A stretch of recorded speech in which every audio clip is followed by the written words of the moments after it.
તો જમ્મુ કાશ્મીરના પહાડી વિસ્તારોમાં ફરી ભારે હિમવર્ષા થઈ। હિમવર્ષાના કારણે લોકોને આકરી ઠંડીનો સામનો કરવો પડી રહ્યો છે। બીજી તરફ પ્રવાસીઓને મજા પડી ગઈ છે। આ સાથે ઠંડીના કારણે સફરજન સહિત ઘણા પાકને પણ ફાયદો થવાની સંભાવના છે। હિમવર્ષાથી કાશ્મીર બન્યું સફેદ સ્વર્ગ। ચારે તરફ જામ્યા બરફના થર। આકરી ઠંડીએ વધારી લોકોની હાલાકી। બરફવર્ષા અને ઠંડીથી ખેતીને ફાયદો। જમ્મુ અને કાશ્મીરના પહાડી વિસ્તારોમાં હિમવર્ષા અને વરસાદને કારણે તાપમાનમાં ઘટાડો થયો। બરફવર્ષા અને વરસાદને કારણે સામાન્ય જનજીવન પ્રભાવિત થયું છે। ઘણા વિસ્તારોમાં રસ્તાઓ બંધ થઈ ગયા છે। રેલ સેવાઓ સ્થગિત કરવી પડી, જ્યારે હેલિકોપ્ટર સેવાઓ પણ પ્રભાવિત થઈ। જમ્મુ કાશ્મીરમાં ડોડા, કિશ્તવાડ, કઠુઆ, રિયાસી, રામબન, રાજૌરી, પૂંછ, અનંતનાગ જિલ્લાના પહાડી ભાગોમાં હિમવર્ષા થઈ। હવામાનને કારણે બનિહાલ બડગામ રૂટ પર ટ્રેન સેવાઓ પ્રભાવિત થઈ હતી અને આ રૂટ પર ચાલતી એક ટ્રેનને સ્થગિત કરવામાં આવી હતી, જ્યારે શ્રીનગર લદ્દાખ હાઈવે વિસ્તારમાં હિમવર્ષાને કારણે માર્ગ બંધ કરી દેવામાં આવ્યો હતો। मैंने अपने दोस्तों को फोन वगैरह किया कि भाई चलो लाइव स्नोफॉल देखने चलते हैं। तो आज जो है मैं फर्स्ट टाइम लाइव स्नोफॉल देख रहा हूँ। आप सब देख रहे हैं, आप सब भी एंजॉय करें और हम जो है काफी एंजॉय कर रहे हैं। यहाँ पे मेरे दोस्त जो है वहाँ पे खेल रहे हैं बर्फ में। फर्स्ट टाइम जो है यहाँ पे इतना मजा आ रहा है हमें। નથાટોપ, ગુલ, જવાહર ટનલ અને બનિહાલની આસપાસના શિખરો બરફની ચાદરથી ઢંકાઈ ગયા છે। ડોડાના ભાદરવા ખીણમાં ભાલેસા વિસ્તારમાં પણ સફેદ બરફથી ઢંકાયેલો છે। જમ્મુ વિભાગના બીજા જિલ્લા પૂંછમાં પણ હિમવર્ષા નોંધાઈ હતી। પ્રવાસન વિભાગના એક અધિકારીએ જણાવ્યું કે પટની ટોપ અને રણાસણમાં હિમવર્ષાથી શ્રી માતા વૈષ્ણો દેવીના દર્શનાર્થીઓ અને ભક્તોમાં ખુશીની લહેર ફેલાઈ ગઈ છે।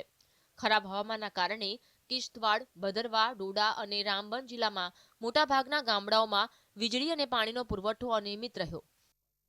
હવામાન વિભાગે જમ્મુ પ્રાંતના ચેનાબ ક્ષેત્રના પર્વતોમાં છૂટાછવાયા સ્થળોએ હિમવર્ષા અને વરસાદની આગાહી કરી છે। હવામાન વિભાગે આગામી દિવસોમાં વધુ હિમવર્ષાની ચેતવણી આપી છે, જેને કારણે સ્થાનિક વહીવટીતંત્ર અને પ્રવાસીઓને સતર્ક રહેવાની સલાહ આપવામાં આવી છે। बर्फबारी कम है और मुझे उम्मीद है कि अगर बर्फबारी और हुई तो हमारी मशीन्स उन सबको क्लियर कर देंगी। But for the time being जो मैं आपको बता रहा हूँ, एक एक इंच बर्फ को क्लियर करना मशीन्स के लिए पॉसिबल नहीं होता है। तो हमारी सिचुएशन पूरी मॉनिटर की जा रही है और जैसे जैसे जहाँ पे रिक्वायरमेंट है machines have been deployed. Highway और लिंक रोड्स हमारे सारे ओपन हैं। हमारे सारे हाईवे ओपन है, हमारे सारे सब डिविजनल हेडक्वार्टर्स ओपन है।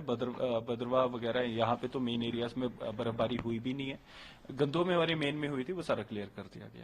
આ હિમવર્ષાથી સામાન્ય લોકો, ખેડૂતો અને બગીચાના માલિકો ખુશ છે।